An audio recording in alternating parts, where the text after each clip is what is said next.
Hamlet City Council addresses concerns regarding water rates. The Rockingham Police Department has received reports of multiple break-ins, and of course, Raider football kicks off the 2018 season. That and more all coming your way on your Friday edition of Live at 5, brought to you by Richmond CC. Richmond County's nightly news starts right now.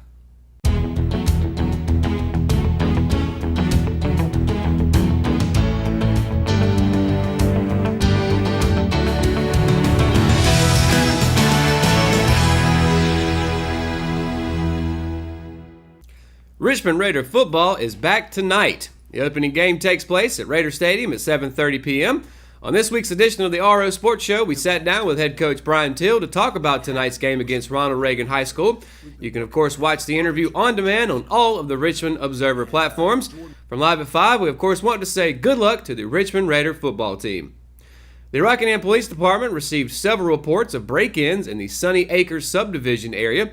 The incidents occurred in the early morning of August 15th. If anyone has information about these incidents or may have seen individuals on foot in this area during the time frame, they should contact Lieutenant George Gillenwater at the Rockingham Police Department at 910-895-2458 or the Richmond County Crime Stoppers.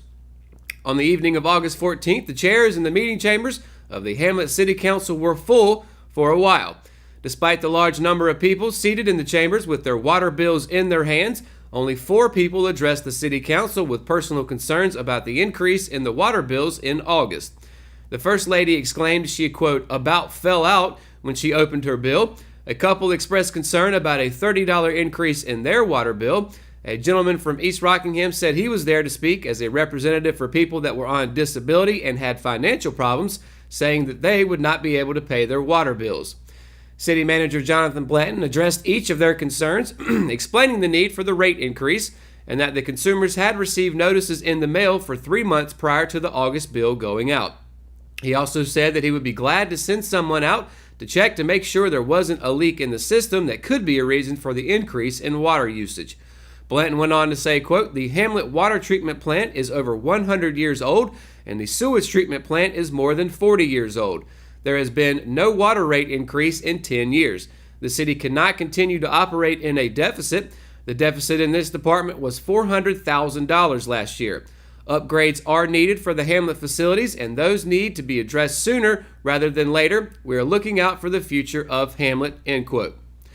Moving on to new business, Tommy Overby with the North Carolina Department of Environmental Quality presented an award to Robert Brown of the Hamlet Water Treatment Plant for excellence in operation of the plant and its water quality. Brown also expressed his appreciation to Danny Nesbitt and all of his staff who operate the plant around the clock and keep the water quality so high.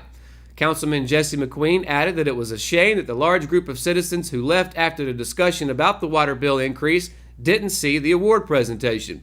There was also discussion about a proposal from Wooten Company for wastewater treatment plant improvements. The cost for the proposal is $17,500 and was approved by the council.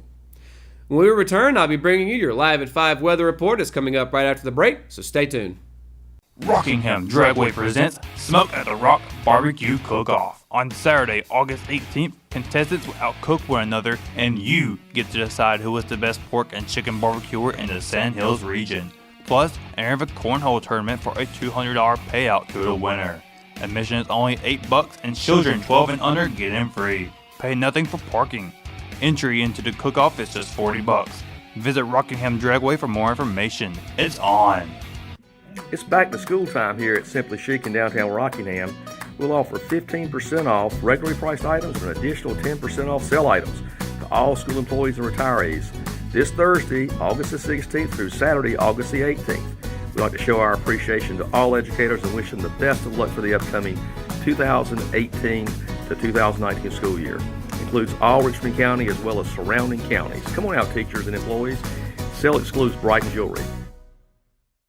At Kyocera, we see your company differently. We see your documents, how they're accessed, what it takes to keep them secure, and how well your workflow is flowing. Kyocera helps your entire document infrastructure run more efficiently, securely, and cost-effectively. And what we see is an opportunity to integrate all of it.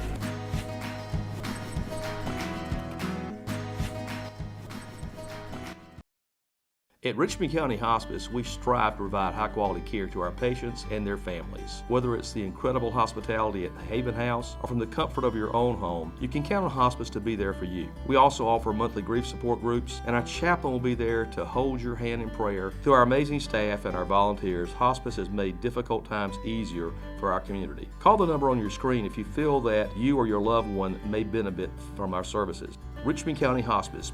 Peace, comfort, dignity. Today's Live at 5 weather report is brought to you by Simply Chic Boutique. And before I get to tomorrow's weather as far as the temperatures and what the temperature is going to look like, of course, tonight is Richmond Raider football, first game of the season against Ronald Reagan High School. So around 7:30 when the game is set to start, the temperature is expected to be 87 degrees. May get down all the way to 81 by the time the game is over with, but nonetheless expecting nothing but beautiful weather this evening for Richmond Raider football. Now, as we take a look at the map behind me, the highs for tomorrow down in Wilmington, a high of 87, high of 88 up in New Bern, high of 89 in Greenville. Of course, as you can see, along the eastern part of the state, nothing but rain expected for tomorrow. If you're heading towards Raleigh this weekend, you can expect a high of 88 there for tomorrow. Here in the Sandhills area for Saturday, high of 89 in both Rockingham and Southern Pines, and a high of 88 down in Scotland County. Now, heading towards the western part of the state in Charlotte for tomorrow, a high of 87, high of 86 in Greensboro, and then going one step further, a high of 85 over in Hickory. And once again, nothing but thunderstorms expected throughout both North and South Carolina. But again, as I've been saying over the week, don't expect these to last all day, but rather be periodic throughout each day. Taking a look at the 5-day weather forecast, as I just mentioned here in Richmond County, a high of 89 for tomorrow with a low of 74, 50% chance of precipitation. Same thing for Sunday as we finish out the weekend. Once again, 50% chance of rain with a high of 88, low of 73. Now the temperature is going to drop all the way down to a high of 83 for Monday, low of 72 with again a 50% chance of rain. On Tuesday, guess what? More rain expected. 30% chance that day with a high of 88, low of 73. And then on Wednesday, as you can see, 50% chance of rain again, high of 85, low of 69. So nothing but rain expected, but hopefully somewhere in there we'll get some sunshine as well. And that's going to do it for your Live at 5 weather report. And when we return, we've got more from the Hamlet City Council plus Raider Tennis. It's coming up right after the break, so stay tuned. Hayden Construction has 2 new homes under construction at 2 distinct locations, 125 Crystal Court in Carolina Hills and on Robberdale School Road. Both feature incredible floor plans and distinct features inside and out. Hayden Construction, quality, value, and beauty. Call Jamie Smart at 910-331-5811 or Nicole Hayden at 910-995-0717 today to schedule an appointment. Exit Realty, making dreams a reality. Willow Tree Antiques and Gifts is all about rustic home decor and gifts. You will always find a variety of unique antiques, vintage, and new items in our shop. Come and see our selection of housewarming, new baby, and wedding gifts. For the man in your life, we have many collectibles, Boker knives, and leather. And ladies love the jewelry, purses, candles, hats, and t-shirts. We also offer a 30-day layaway program. Come and experience shopping at Willow Tree Antiques and Gifts. At Richmond Community College, we can prepare you for a high-skill, high-paying career in a variety of fields. From business to education, engineering, utilities, healthcare, criminal justice, information technology, and human services. At Richmond Community College, we can save you thousands of dollars on tuition through our university transfer programs that provide a seamless transition to universities and colleges throughout North Carolina. At Richmond Community College, we are always developing new courses and programs in response to the communities we serve. We offer day, evening, and online courses, and you can now complete 5 curriculum programs entirely online. At Richmond Community College, we believe in helping you prepare for a better life.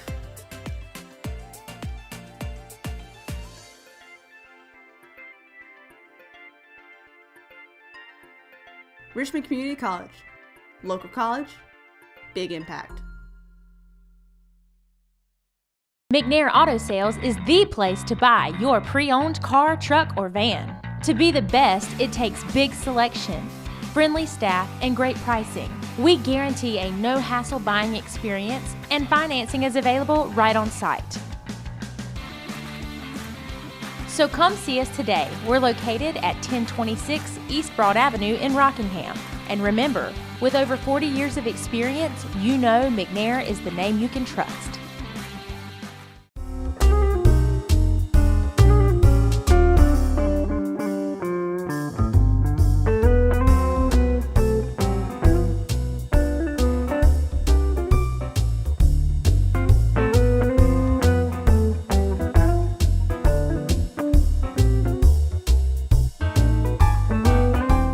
Continuing the coverage of the Hamlet City Council meeting, Chuck Cobb, serving as chairman of the 2018 Seaboard Festival, and Chris Carpenter, treasurer, gave an update on the plans for the festival scheduled for October 27th.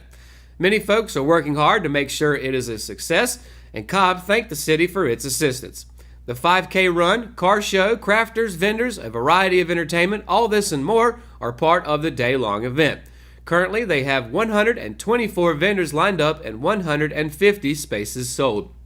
Carpenter went on to say, quote, "Thinking back about the history of the Seaboard Festival, we know it's a big reflection on the city itself. We now know that we need more volunteers, and we are requesting that members of the City Council think of people who may have helped in the past and to come back to the next meeting with some names of others willing to help with the festival," end quote. Considerable discussion was held about a burned home at 1305 McDonald Avenue. It is a safety hazard, and the owner passed away, leaving the property to a person who has not expressed interest in repairing the home or maintaining the property.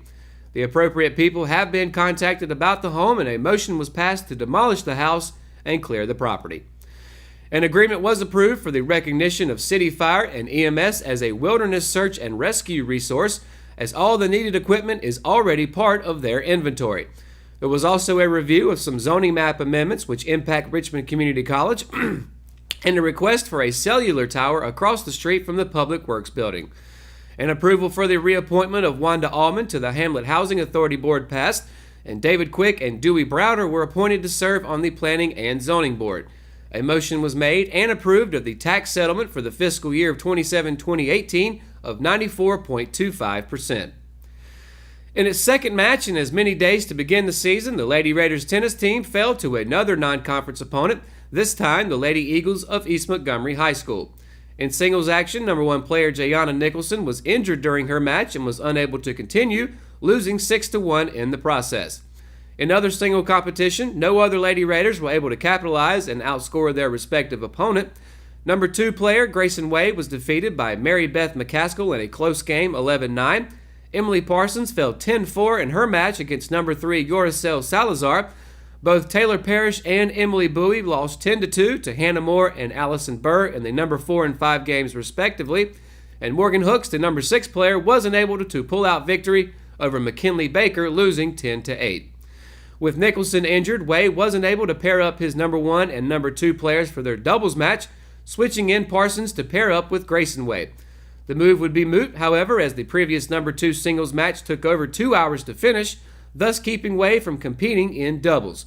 The Lady Raiders will need to be ready for the next ball when they travel to Purnell Sweat High School in Maxton on Tuesday for their first conference match of the new season. Play is set at 4 p.m.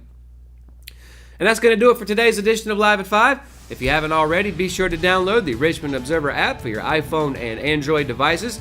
For all the latest news here in Richmond County, visit richmondobserver.com. And of course, be sure to tune in to Good Morning Sand Hills Monday through Friday from 6:30 to 8:30 p.m. or a.m. Thanks for watching Live at 5. Good night, Richmond County, and of course, go Raiders.